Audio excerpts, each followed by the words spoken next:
Welcome back. My name is Darren Thomas. I am the Director of Educational Research Techniques. In this particular video, we're going to be looking at data exploration within the context of fraud detection using Python. And so through understanding some of the approaches that we will take in this video, it'll help you to figure out how you want to approach this when you are trying to explore your data.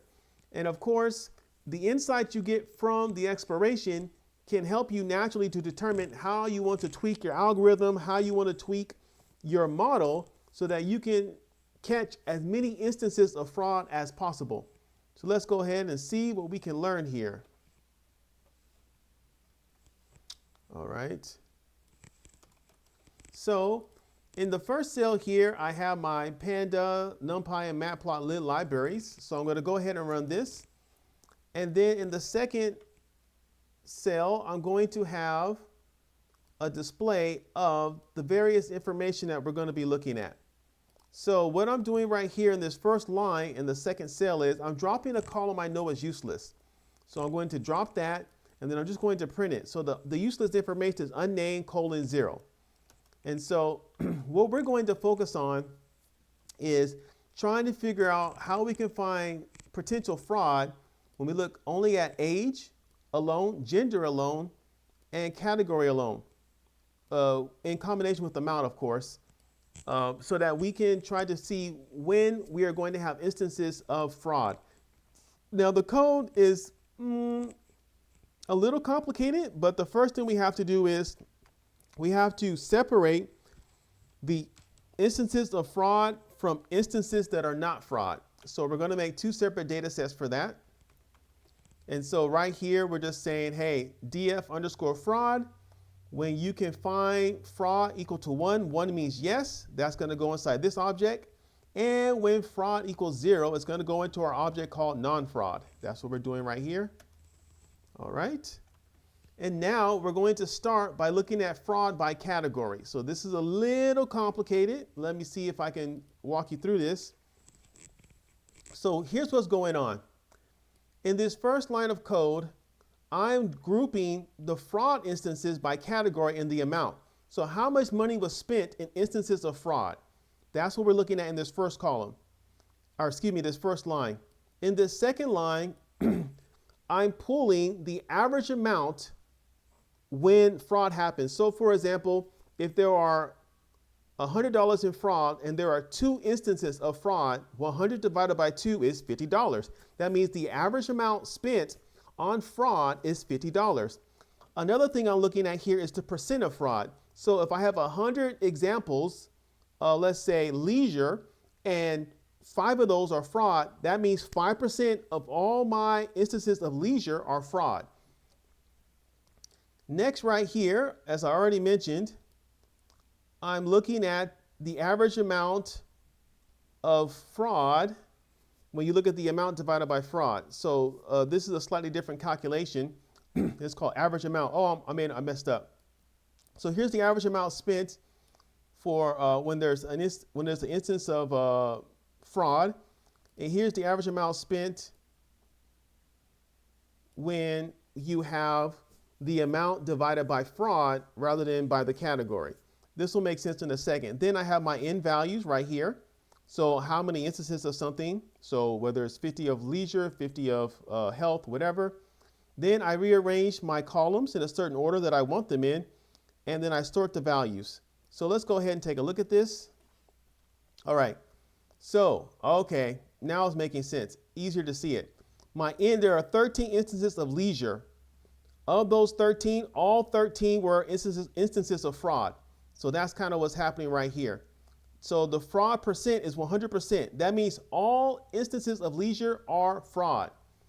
The average amount of fraud, of course, is going to be 229. Notice how average amount of fraud and average amount are the same because all examples are fraud. So here, when fraud takes place, they spend on average $229. Okay? In general, they spend $229. So average amount, which is something we calculated up here, this is when we're looking at all cases, not just fraud, in other words. And so that's what's happening there. Now for travel, you can see we have a total of 18. 17 of them are fraud, so that's about 94%. When fraud takes place is about 231, and when the average amount is 231, again, the reason that the average fraud and the overall fraud are almost the same is because 94% of all the instances are fraud. When we go down, we don't have to look at all of these, so let's take a look at, how about wellness and beauty right here. So we have 198 total cases of wellness and beauty. 12 of them are instances of fraud. That's a 6% fraud rate. When fraud takes place, they spend about $190.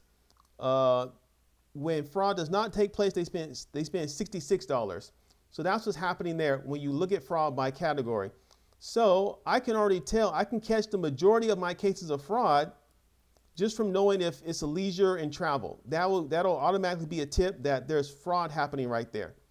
Now, let's take a look at another way of looking at this. This is the same code, but now it's broken down by age. So I don't need to explain it this time. So we're just going to run it. And so here you can see we have age 0 to 6. The highest instance is for age 0. So we have 40 examples. 2 of them are fraud. That makes a 5% hit rate. When fraud takes place, they spend about $200. When no fraud takes place, they spend about $49. So you can see the difference.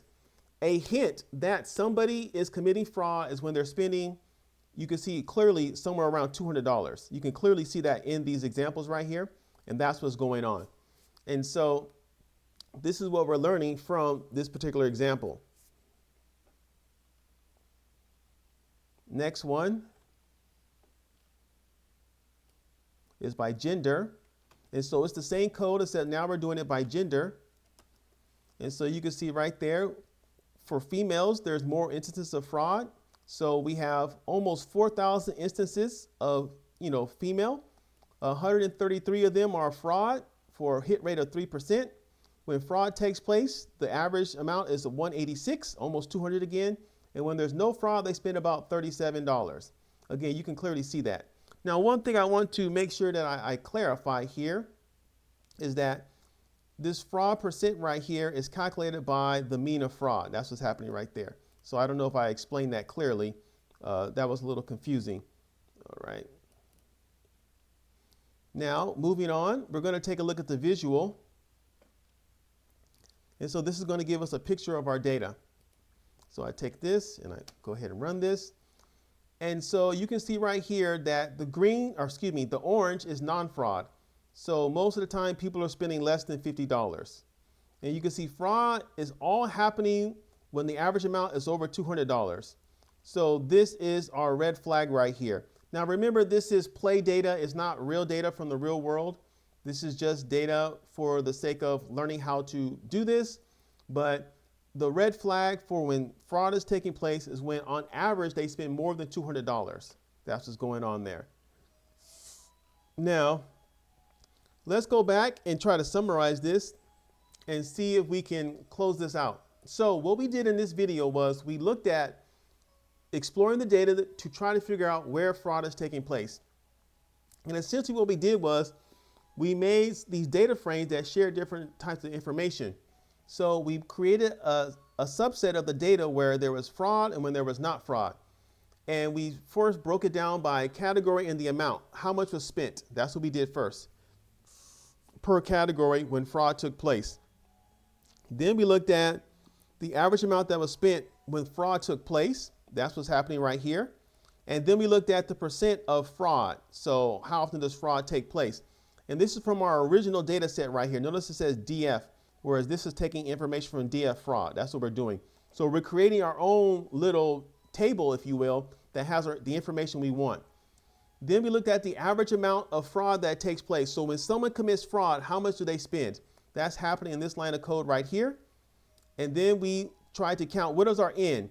So how many instances of fraud do we actually have? Because we're going to use that to compare, not fraud, excuse me. How many instances do we have of each category? So whether it's leisure or whatever, that's our N, and we compare it to our instances of fraud that we had earlier. And so right here, we just rearrange the order that we get them in, and then we sort the values. And so here's our actual printout. You can see all the information right here. I don't want to repeat myself, but leisure's 13 for 13. And so they spend 229 when fraud takes place. All right. This amount right here is the amount of money that was spent when fraud took place. And you can go through the various categories like that. So that's what we did. We did it by category. We did it by age, which is from 0 to 6. And we did it by gender. It's the same code each time, just approaching it from a different category. And then when we made a visual of this, this is just in general, not taking into account, leisure or age or gender. We found out that on average, when fraud takes place, they spend over $200. So that's kind of what was happening in the heart of this. And this is essentially what's happening behind the scenes when you are making a decision tree or random forest, is finding these patterns, and it starts to split the tree based on this information.